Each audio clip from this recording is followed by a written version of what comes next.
Okay, can I have a moment of silent meditation and pledge to the flag?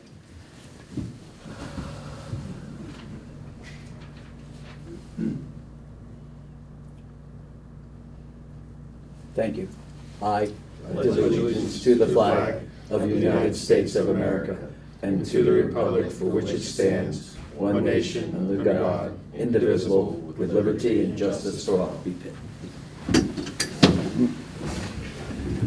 Okay.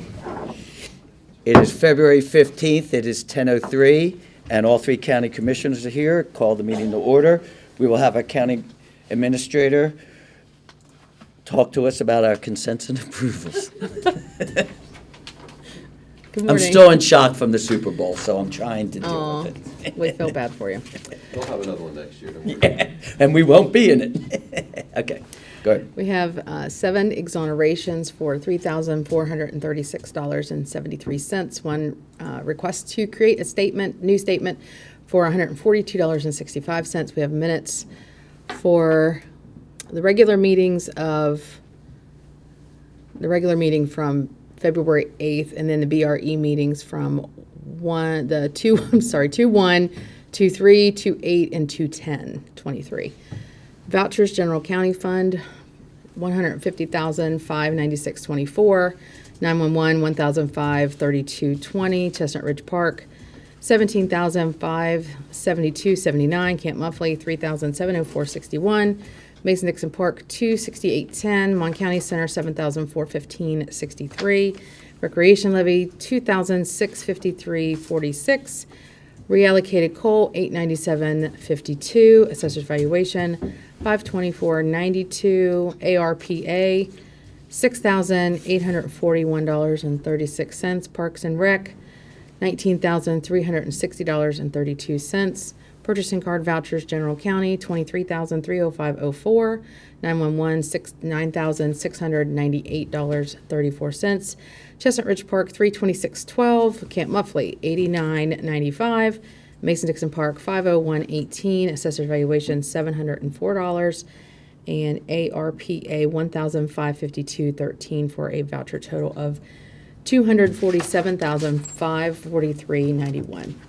We have budget revisions that require state approval for general fund, for the prosecuting attorney, other buildings, community development, law enforcement, central garage, dams and dredging, and parks. Position vacancies for boards and authorities are listed on our website. And fiduciary orders for February 15th, 2023. Move to approve the consent agenda as presented. Second? Probably moving second. All those in favor say aye. Aye. I won't say. Okay. Introduction of new employees and personnel changes. I see Sheriff Perry Palmer here. Good morning, Sheriff.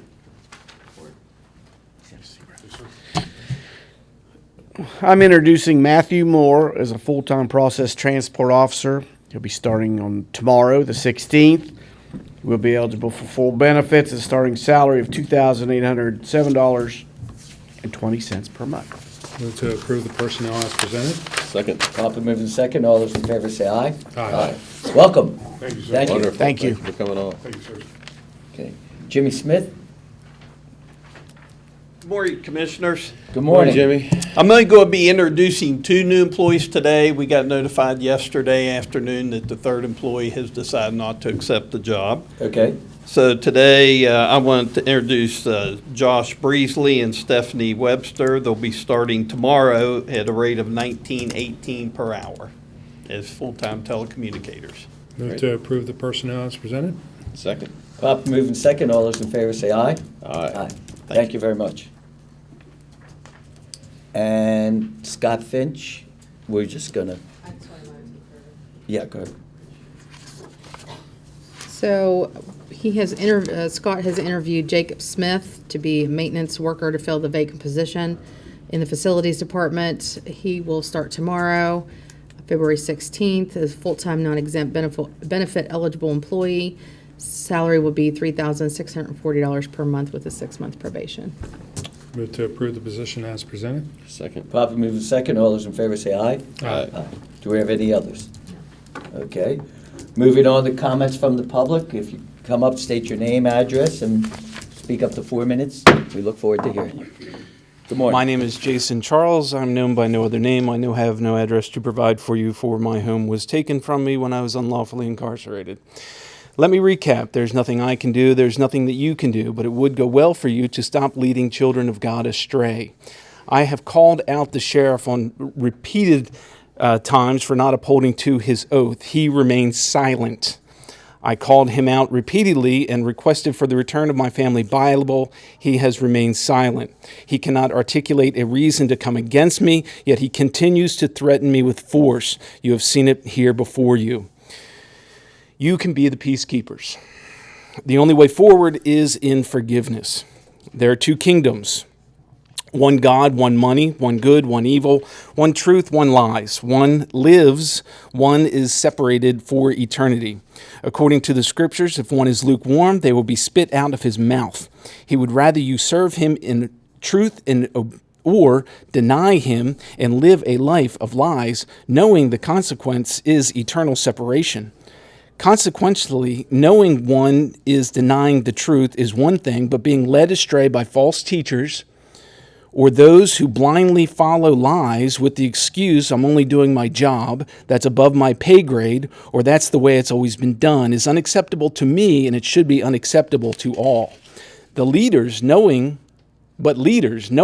leading others who know not the truth, keeping the people in the dark, will not be tolerated. I stand here and warn you, not by my hand, you will face judgment.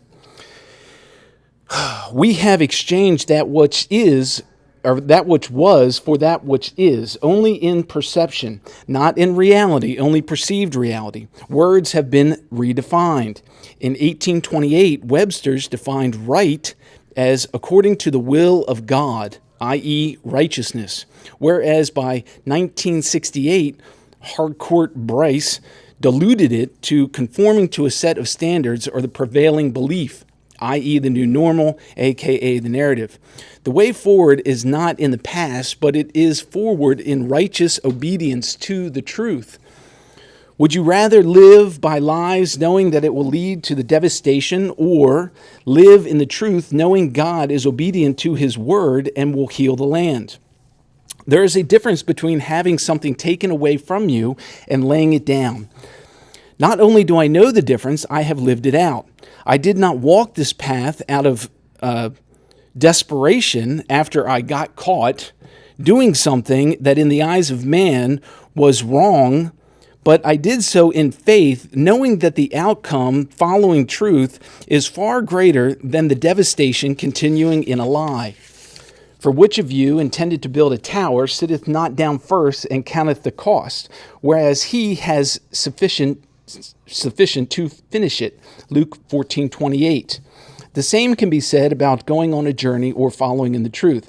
I did not walk this path without first knowing the outcome. The Word of God states to prove all things and hold fast to that which is good. I asked heads of state, spoke with attorneys for the governor, have had confirmation from United States congressmen. I have not entered into this lightly. The only way forward is obedience to the truth in forgiveness. Everything's going to be good for those who turn from their wicked ways. I have firsthand knowledge and experiences of things you do not know, for what my eyes have seen cannot be taken from me. Clearly, there are two kingdoms. The choice is yours. You can choose to serve in truth or continue in the lies and leads to destructions.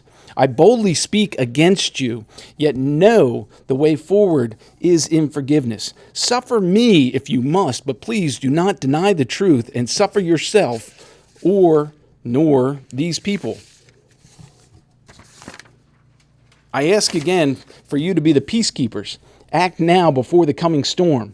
If you have saving faith, demonstrate it in obedience to the truth. How'd I do? Thank you very much. All right, have a good day. Is there anyone else who would like to speak? Seeing none, we will close the comments from the public. Grants. Good morning, Colleen. Good morning. I have requests for reimbursements. The first one is for the SEEP grant, and it's in the amount of $5,832.31.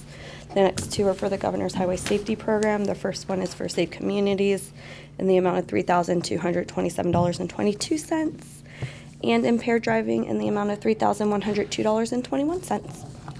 Move to approve the president signing the grant documents as presented. Second. Properly moved in second. All those in favor say aye. Aye. Aye. It passes. Thank you. Correspondence. Received from the annual report from the Mon County Planning Commission. And that explains it all. Okay. Any other, has anyone received any other correspondence? No. Okay, none. We'll go to unfinished business and then move on to new business. New business, to consider setting dates for first and second readings and public hearing for text amendment P01-23 to the West Run Planning District zoning ordinance. Based on the time that would take to get it published and the notices to get published in the paper, we have the first reading being proposed for February 22nd, which is next Wednesday. Then the second reading and public hearing would be on March 1st. The notices will be published on February 17th and February 24th. Move to approve the dates for the first and second readings and public hearing as presented. Second. Probably moved in second. All those in favor say aye. Aye. Aye. Passes, okay. Consideration to approve a request from Mylan Park Properties for an additional allocation to cover the cost of the build-out of the competitor restrooms at the track facility. Move that we approve the funding request as requested. Second. Probably moved in second.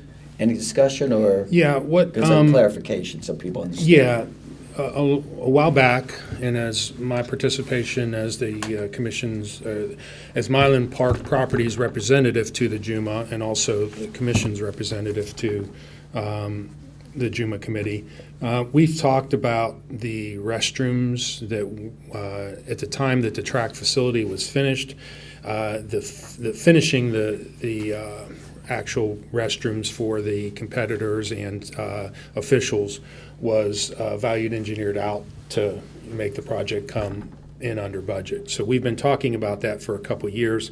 As we were starting to have the discussions about having the state track meet there, we really felt like that was imperative. And I say we, the commission, really wanted to make sure we put our best foot forward in regards to our bid for the SSAC track championships. So we were talking about that at the JUMA level, and JUMA agreed to move forward. It was a build-out cost of about $53,000.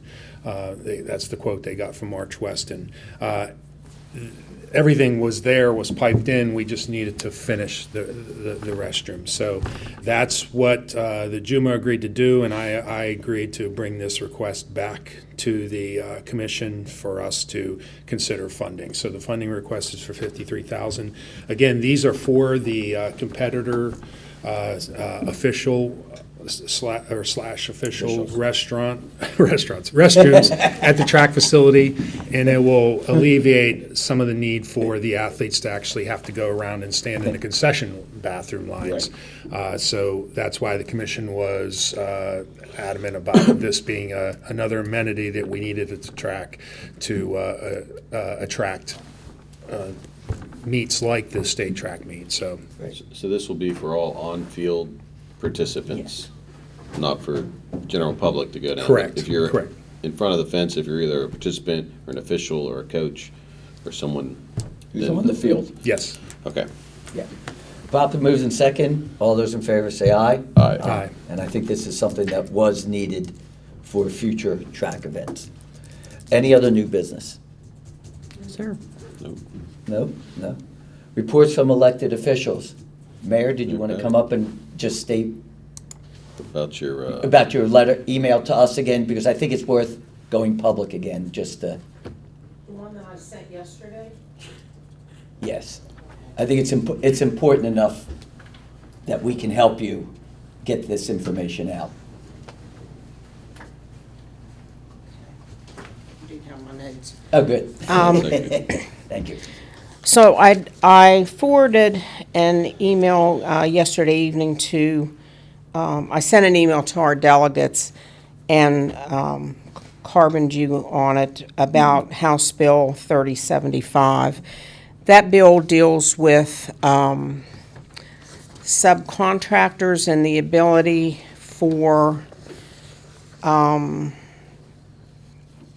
cities to collect B&O from subcontractors. The language in the bill is not clear. Right. And I don't think it would have any effect on us, but it will have an effect on many cities in West Virginia. So we asked for clarification because we knew before the session began that the Builders Association was going to ask for the same tax exemptions as the car dealerships, so we knew this was coming. We asked for clarification because if the contractors are not going to pay the B&O, we want that language to be clear who is responsible then to pay B&O for any kind of construction. The House bill that I talked to you about last week, House Bill 2842, it actually moved out of the political subdivision committee and now is in government organization committee. So that one has some movement on it, unfortunately. And another one that we've worked, and I'm really proud of this, we've worked a lot on House Bill 2471 that deals with the ability of municipalities and cities to collect fines in the court system. And our court clerk, Taylor Parrish, put together a wonderful collection of information that we took to Charleston with us. She did a great job. And actually, Senator Caputo asked for her input on how to address some of the strain that's been put on our courts to come up with a solution. So we're just keeping an eye on all of these bills and what kind of impact they'll have on our municipalities. Well, no, I appreciate that. It's all an attack on revenue streams Yes. is at the end of the day. Yeah. So, Right, it's cutting, but the state says they're cutting taxes, but they're actually cutting them from us. Yes. as well, yes. So, Thank you very But much, I will ma'am. keep you Okay. informed as I get information. Thanks, Mayor. Appreciate that. Thank you, Mary Louise. Okay. Reports from county commissioners. Sean? Since our last meeting last Friday, we had staff reports and a BRE, and then I had a broadband sync that afternoon. And we had a couple different calls regarding broadband, but we're going to have our team here next week at the meeting, and they will do a presentation. But I'm really encouraged by the conversations that we've had with Preston County. Specifically, we invited the Preston County Tim Watching from Prodigy, who does a lot of Preston County's fiber work, to call into and talk to our team on Friday. And it was a great back and forth. We're already sharing our plans for that area, the eastern part of the county, with them. There is a grant. Tim alerted us of a grant opportunity that comes out of Charleston, and I believe the 17th the grants will be available, where we and Preston County want to work together to help them help us cover our parts of our county. So work is still proceeding on Ring 11 in the western end, and again, we'll get an update on that next week. There's a lot of we're at the stage right now where we have a lot of momentum. NNE was also on our call last week, really to talk about, hey, what's the best ways we can move forward? How do we get pieces of the ring lit? Any options. And I really challenged the team to, I really need to see progress. I really need to see plans to move forward. Not spending money just to spend money. We want us to be able to show our citizens progress. So that's why they're coming next week, to give a little bit of an update, and hopefully it'll be a lot of good news. But I was really happy with last week's meeting. On Tuesday, as I indicated, I had my Juma meeting, and then we had a Milan Park Executive Committee meeting. Today's a regular day, and then we have the Partnership Board meeting at the end of the day. Friday, we have an Milan Park Executive Committee meeting, and then staff reports after that. That's all. There was one other thing that we thought was going to be on today's agenda, but it will be pushed to next week. But next week's meeting should be a big meeting. We got two big announcements with the broadband update, and then another announcement. I'm going to be like Commissioner Bloom. Teaser. Teaser. It's a really big thing and historic opportunity to work together that we're going to finalize. This isn't an announcement of something that might happen. This is something that we're going to do moving forward. So tune in next week. Okay. Well, then I won't comment on something I was going to comment on. To save that, I won't steal any thunder. Yeah, I'll be quiet. I'd just like to make a note that I'm very happy with the information and the cooperation we've been getting from our elected officials in Charleston over the last few weeks. It's been refreshing to get updates and, hey, this bill's coming, are you Yes. concerned about it? Can you look at this? It's been very well received by us, and we're grateful for our elected officials down there in Charleston helping us and keeping us in mind when all these bills and different things come up in front of them. So that's pretty much all. I'll save my other. I won't steal any thunder from Sean for next week. So. Okay. And sorry about the Super Bowl, Tom. Yes, it was a good game for 48 minutes and 30 seconds. Or 58 minutes and 30 seconds. Couple things. When our meeting ended last Wednesday, there was a phone message where the three commissioners got on the phone to talk to Jimmy Briston. We wanted some more clarification, and he wanted some clarification from us. We handed out the information, and that is why we are having a update on the status of the proposed Harmony Grove interchange at 10:45 work session agenda to discuss where we are and how to move forward on it. I just wanted to pass that on. Second, received a lot of comments and concerns. I guess a letter went out last week from the DHHR, Office of Constituent Services, just informed people that the SNAP benefits, the Federal Consolidated Appropriation Acts of 2023 had ended. And what that basically means to the public here is that, for example, a one-person household that was getting $281 will now be getting $100. And this is going to be a major change for many people who've been using SNAP. And I said, not only the individuals, but affecting the families, the businesses and services that will run with these funds. It's just something to be aware of. We are very concerned with the Pantry Plus More and the food, the food programs, because we believe that it's going to have a major effect on them too. So it's something that we need to be aware of. The other issue is that was just mentioned right half hour before we had our meeting, an immediate release, and I'm just going to read the first paragraph. Community Parks and Recreation leadership working together to address the ice arena needs. Leadership from the City of Morgantown, Morgantown Board of Parks and Recreation, and Milan Park are actively engaged in discussions to address the community's needs regarding ice facilities.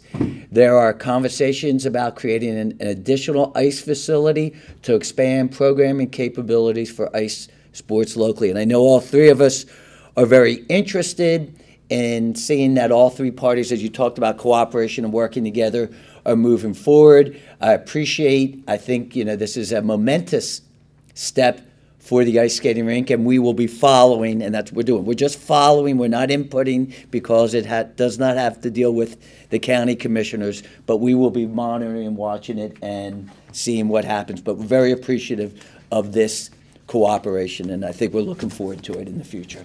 On behalf of my part of my role is Yes. on the Milan Park Board, I'll keep the commission updated on as this evolves. We have another meeting Friday morning regarding this, but I was aware that the possibility of the press release. Right. We were ready to go based off of how the Park Board meeting went. But I will certainly keep the commission apprised of the as it evolves. Great. And I think it's just great news for all parties involved.